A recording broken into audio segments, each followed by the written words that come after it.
I have this picture in my head. I see my grandmother, Ruth, my mother's mother, the second daughter of Anna and Peter, standing there at the edge of the water. I see her there, standing at what is the end of the line for her first husband. Standing just behind her is her third husband. Well, I've been in theater ever since I was a little girl, I suppose, in some ways. If you ask my mother, she would say that, because I was always doing some sort of acting in the backyard.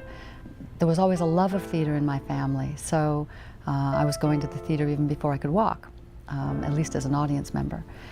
But I really started thinking about doing it myself when I was just going into college. So I started in school, at my college. I started doing shows there, and then auditioned for drama school. And that's when I got serious about doing it as a profession. These are the shadow lines defining the irreparability of loss and the pastness of the past. Illusions. Illusions of continuity. I see these ghosts, and they look back, but they do not see me. I recognize them, but they can never recognize me. The family history that I have was not something that I really knew very much about when I was growing up. We had this scrapbook that was in one of my mother's drawers in her dresser. And as a child, I was always somewhat fascinated by it, especially because I was told that these were relatives of mine, and I grew up with very few relatives. And so then to see these photographs of these people that were supposedly related to me was always interesting to me, as I suppose every family photo is to anyone.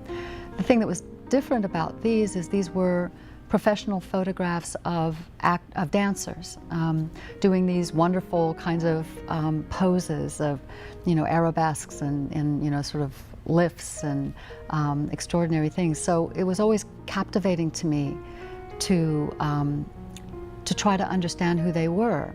They were an adagio dance team, my grandfather and his sister, raised by their family, who were also in the theatrical tradition.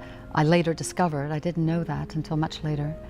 And they were trained very early by their parents to combine essentially the two forms of entertainment that were represented by their father and mother. Their father was a trapeze artist and aerial performer, and their mother was a ballerina. And they were very celebrated, I later discovered.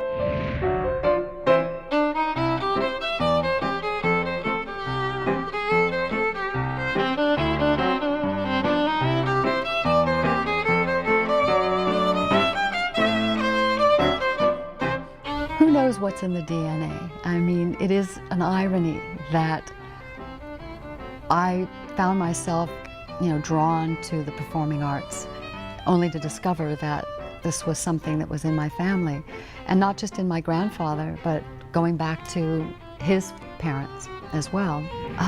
There's a great loss. I mean, I wish I'd known these people. I wish I could have known them. They were so incredibly not just talented, but trained. These were people who were deeply trained physically to do what they did. The great gap for me is seeing these still photographs and not being able to know what they really were in action. When I originally began doing this research on my grandfather, I didn't know exactly what direction it would take. I knew I was trying to figure out the story as best I could. And so as I started to piece these things together, and let me say, when I first thought I was going to do a show about my grandfather, it was much more about his experiences in vaudeville and about the whole performance and their work. I didn't realize it was going to be, I didn't realize till I started to write it, that it was really going to be a family story that brings together my relationship with my mother's life, my grandmother's experiences, as well as my grandfather and his sister's professional career.